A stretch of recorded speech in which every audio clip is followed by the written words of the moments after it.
Përshëndetje, unë jam Geril Qordja dhe bashk në këtë video tutorial do të mësojmë se si gjendet shuma e dy numrave të plot konstant në C++. Ne të fillojmë direkt nga puna. Ky është ambienti i punës. Si kompilator kemi zgjedhur të punojmë me Dev C++ version 5.11, po krijoj pa humbur kohë një program të ri, new source file. Si çdo kompilator tjetër dhe Dev C++ ka instruksionet dhe libraritë e veta që kryejnë detyrat e caktuara.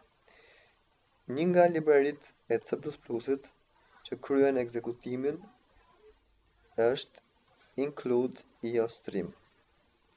Dhe një tjetër librari që ne do përdorim në këtë video tutorial për të zgjidhur këtë ushtrim është instruksioni cout, që do bëhet mundur realizimin e afishimit të numrit të shumës në ekran.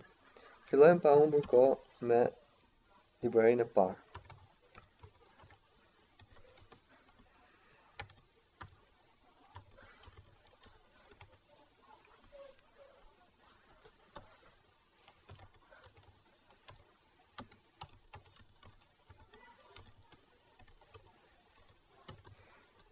Duhet që pas librarive ne të hapim funksionin int main, i cili do ekzekutohet në këtë ushtrim.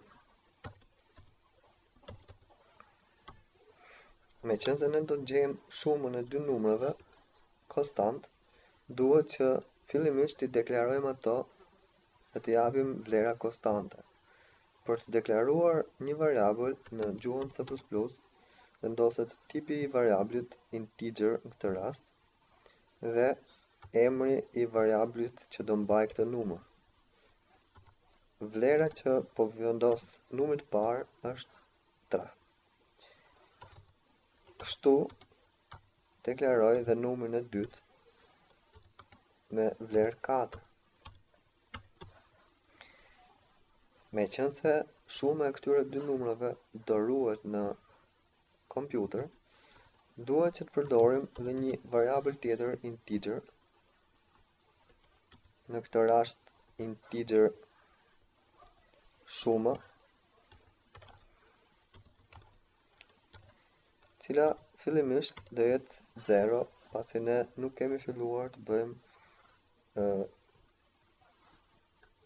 mbledhjen e këtyre dy numrave.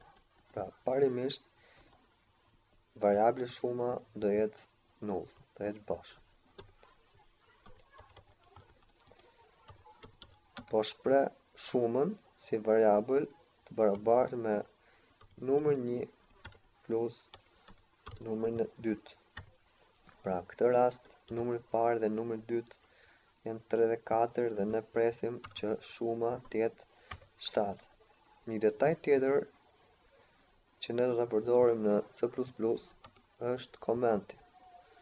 Në këtë rast 7 është koment dhe një koment fillon me këtë sintaksën këtu. Deri në këtë moment kemi deklaruar variablat, shuma, dhe kemi deklaruar konstante dy numrat. Dhe këto dy numra ja kam shtuar shumës në memorie. Për të afishuar këto dy numra si shumë, përdorim instruksionin cout shuma.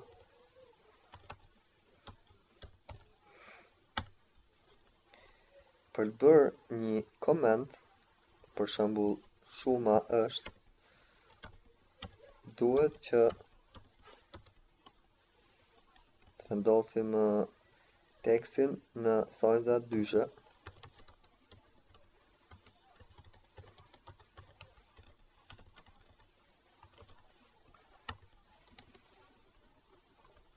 Dhe këtë shumën si variabël ta marrim si vlerë.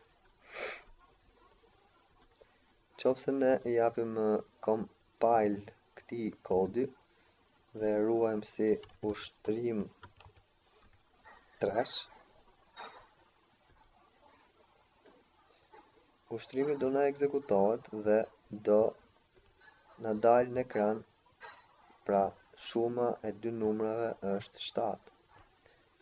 Në rastin kur unë ndryshoj vlerën e numrit 2 dhe përsëri jap compile and run, shuma e dy numrave do të dalë 6, pra 3 plus 3 bën 6. Në rastin kur e heq librerin std, do na shfaqet një error, pasi unë jap compile, do na shfaqet një error ku do të thotë cout nuk është deklaruar në këtë program. Pra, libreria std e cila na mundson afishimin ose marrjen si input të numrave nga tastiera, në këtë rast nuk është deklaruar dhe couti nuk na njihet nga programi. Një mënyrë tjetër për të përdorur instruksionin cout në C++ është duke i vendosur librerin përpara instruksionit. Në rastin kur unë i jap compile përsëri, do na dali 0 error dhe compile and run përsëri shuma është 6. Ky ishte ushtrimi i parë që ne zhvilluam së bashku. Në vijim do të kemi shumën e dy numrave, por kur numrat i vendos përdorësi.